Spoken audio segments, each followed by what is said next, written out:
Hello, YouTube. Luigi here. Boy, isn't this a sharp-looking watch, huh? It's a Casio Sports AQS810W-1AV, and I'm with Nick Shabazz on this. Come on, Casio. Give it a name. When I said -1AV, those last three numbers, letters, alphanumeric stuff, that refers to the color scheme. So a lot of others would refer to this as the AQS810 series.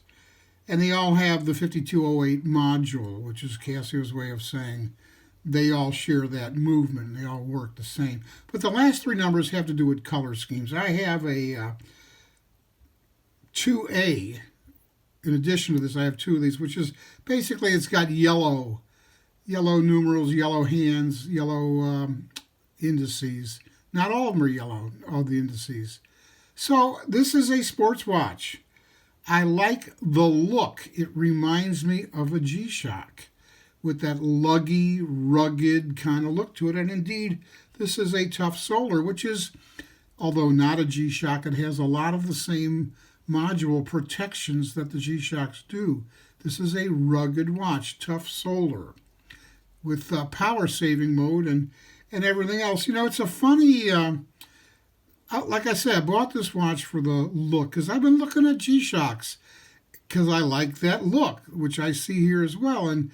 But I'm not really fond of big digital displays like the G-Shocks have.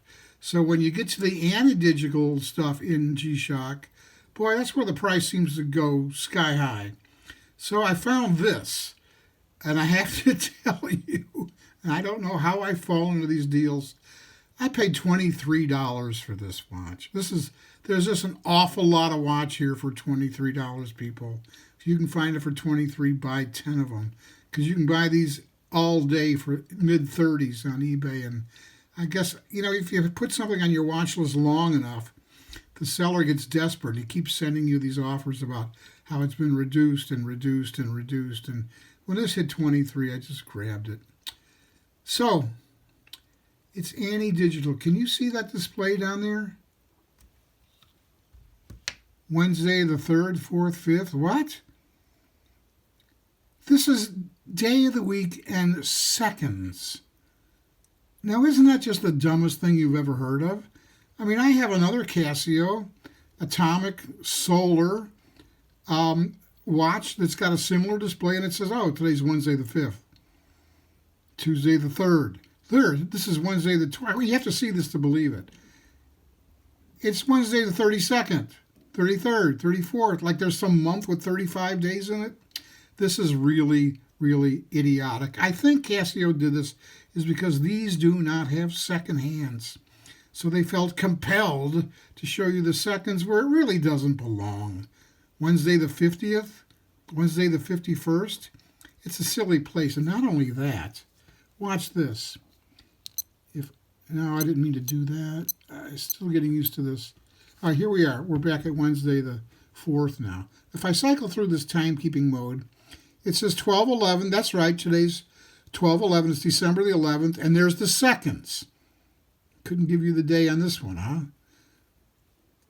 This is military time. It's 9:22 and 20 seconds. That's proper to have the seconds here. But when you get to this, there's no space between the 11, which is the day, and the seconds. So it looks like 12 dot, 11:35, 36, 37. I'm sorry, I don't like it. So that's the dumbest thing about this watch as I'm cycling through these modes. Now, it has, just like my atomic watch, which is also Casio, it has features here that, quite honestly, I would never use. It's got 5 alarms. Does anybody really need 5 alarms? I've never used one alarm once. It's got a countdown timer. Okay, that's good. That can be useful. It's got a stopwatch. Okay, that can be useful. It's got daylight savings time. Your choice to put it on automatic or not.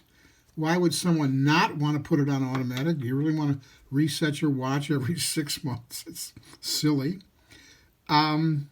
It has a world time function, And, once I understood what that was about, I used to always have Greenwich Mean Time as my world time function. But now, I might travel to Phoenix, where most of my brothers and sisters are. And you can set, if you travel often between one place and another, you can set your world time to be that other city. And once you're in the world time mode, this is kind of cool. If you press these two pushers simultaneously, it will swap out your home time for your world time and your world time for your home time. So you can see the hands move immediately. It's as simple as that. It's changing time when you land in your destination. And when you get back, you do the same thing. You push those two pushers again, and your home time becomes your home time. Now, that's a nice feature. That's a nice feature. This weighs, because of its resin case, this weighs 42.6 grams. If I measure it from 3 to 9, right across there, I get 46.6 millimeters. If you measure it pusher to pusher, you're at 50.3, but it doesn't wear like a 50 millimeter watch. It really, really doesn't. I like the way it wears. I was afraid it was going to be too big, and I have to tell you, it really, really isn't. It's got a 51.7 lug tip to lug tip. That is not where the spring bars are. The spring bars are in a bit. And while I've got you in this position, you see these teeth on the outside of this strap? When you're putting the strap on and moving the keeper, it has a ratcheting kind of feel and sound to it. That's kind of cool too. So it's got things I really like. It's just that, it's Wednesday the 38th thing that bugs the heck out of me. Would I have not bought it if I really understood that function? Well, at $23, I think I still would have bought it. It has a black, unsigned metal, stainless steel likely, buckle. There is no crown, whether signed or otherwise, because you set it with these adjustments. Basically, you can sync this too. You go to this mode setting and you set the seconds. I'm advising you set them at 0. You set the minutes, like 2 minutes ahead of where you really are. You set the hour. That should be easy. And then look at some atomic clock or something. And when it approaches that minute at 0 seconds, you press this button. And that is like save all. All the adjustments you made down in this mode, this will save them. And you will see immediately how the analog hands will move to whatever you set your time to. You also get to pick your time zone. Yeah, I think I already said that when I said you pick your home city. I'm in New Hampshire, and there's no town in New Hampshire worthy of identifying a time zone with, so I selected New York City. So there you go. The loom is not great. I'll try to show it to you. We'll just see. I got lights on behind me. The loom is not great, but it has this other feature, a pusher that gives you a light in the digital little box there. If I press this one that says light, now I should turn the lights off again. This isn't great either, and you get to select how long you want it to stay on. See that? There's 2 settings. You can select 1.5 seconds or 3 seconds. Now this has a really effective power-saving mode. It's solar. It charges a battery or a capacitor or whatever it does. It's got like if you just, keep it charged up, you got at least a 10-year life here on this thing. There's no battery to burn out here. There's just no battery to burn. I forgot what I was going to say. Oh, the power-saving mode.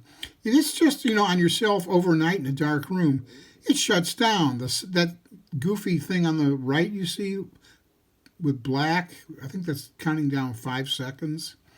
Like that's important. What does that do? There's no second hand spinning, but everything about it shuts down. Even the hands don't move.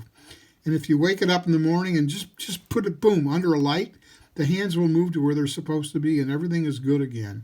So it's got a very, very good power-saving mode. even though it doesn't seem to take much to charge this thing up. When I got it out of the box and I put it on a solar charger, it went to high immediately, and it's never come off of high. I've never seen a medium or even a low setting here. When it gets to a low setting, it starts discontinuing non-essential functions to further conserve battery life or capacitor life, whatever it is. Okay, so this is it. And I have, like I say, I have two of these. I want to give one away as a Christmas present to some poor soul. I haven't picked out the guy yet. I keep eliminating people. It's a little snarky to go through the setup routine, but once you've done it once, it's very intuitive and it makes a lot more sense. It's just because it's new, it might take a little bit of getting used to. All right, the Casio. Some call it the Casio Sports, and that makes, at least that's a name. AQS810W- and whatever your last three numbers are. This one is 1AV, which is all white on black. And the other one I have is a 2A, which is yellow on black. Not bad looking either. I just prefer this one. This is what I'm wearing. Okay, everybody, an interesting watch. I like the look. I'm not happy with all the snarky little second things here. I'm telling you, it drives me nuts. Okay, take good care, everybody. God bless you. I love you all. Bye-bye.